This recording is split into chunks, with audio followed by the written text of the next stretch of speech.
উনি স্বপ্নে দেখলেন একটা লাল মোরগ ওনাকে 3টা ঠোকর মেরেছে। মুগীরা ইবনে শুবা রাদিয়াল্লাহু তাআলা আনহুর দাস আবু লুলু আল মাজুসি, এই লোকটা খঞ্জর বানাতে পারত। মুগীরা রাদিয়াল্লাহু তাআলা আনহুর দাস। মুগীরা প্রতিদিন 4 দিরহাম করে চার্জ করত, যেহেতু দাস। সে এসে বিচার দিল, আমিরুল মুমিনিন, মুগীরা আমার থেকে বেশি টাকা চায়, জুলুম করে। ওমর ফারুক বললেন, তাই? তুমি কি কাজ জানো? বলে, আমি খঞ্জর বানাতে জানি। বাড়ি কই? পারস্য।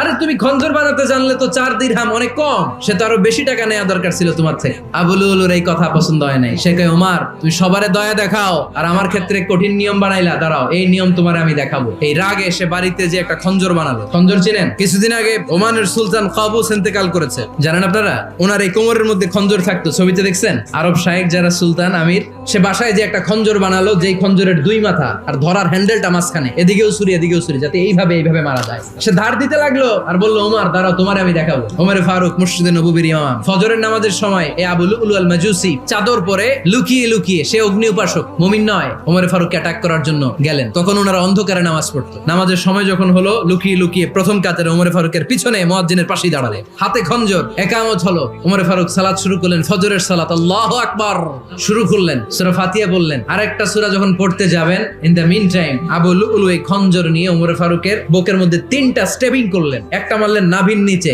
মারার সাথে সাথে পাকস্থলী কেটে গেল। আরেকটা মারলেন পাজরে, পাজর ছিঁড়ে গেল। 3টা মারার পরে ওমর ফারুক বললেন, কাতালানি আল কালব, এক কুকুর আমাকে মেরে ফেলেছে। পেছন থেকে এক সাহাবীকে টান মেরে সামনের দিকে নিয়ে গেলেন, তুমি নামাজের ইমামতি করাও। আর ওমর ফারুককে বাকিরা ধরাধরি করে পেছনে নিতে আরম্ভ করলেন। আর এই আত্মাই আক্রমণ যে করেছে, সে কাতারের মাঝখান দিয়ে যেতে আরম্ভ করলো আর 2 দিকে ছুরি মারতে আরম্ভ করলো। 13 জন সাহাবীর গায়ে ছুরি মেরেছে, 7 জন সাহাবা স্পট ডেথ, জায়গায় মৃত্যু। এই ভয়ঙ্কর অবস্থা দেখে এক সাহাবী বুরনুস, এক ধরনের জুব্বা আছে মাথাওয়ালা, অনেকে জ্যাকেট পরছেন না এরকম মাথাওয়ালা, লম্বা জুব্বা আছে, আরবরা শীতে পরে মাথাওয়ালা, এই মাথাওয়ালা জুব্বা বের করে এক সাহাবী জালের মতো তার দিকে উড়ায় মারল। ওই বুরনুসের মধ্যে পেঁচিয়ে আবু লুলু মাটিতে পড়ে গেল আর সুইসাইড করে ফেললো, নিজের বুকে নিজে মেরে আত্মহত্যা।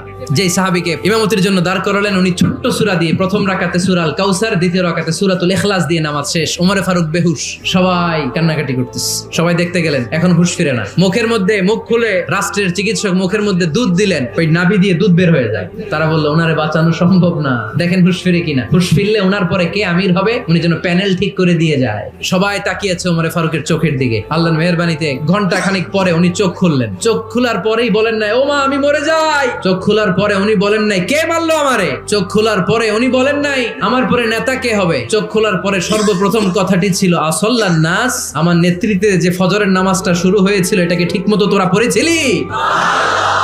This is Omar, our super hero. নেতা অনেকগুলো লাগে না, এরকম নেতা একটাই যথেষ্ট, যে গোটা বিশ্বকে কাঁপায় দিতে পারে। চিল্লায় বলো ঠিক কিনা?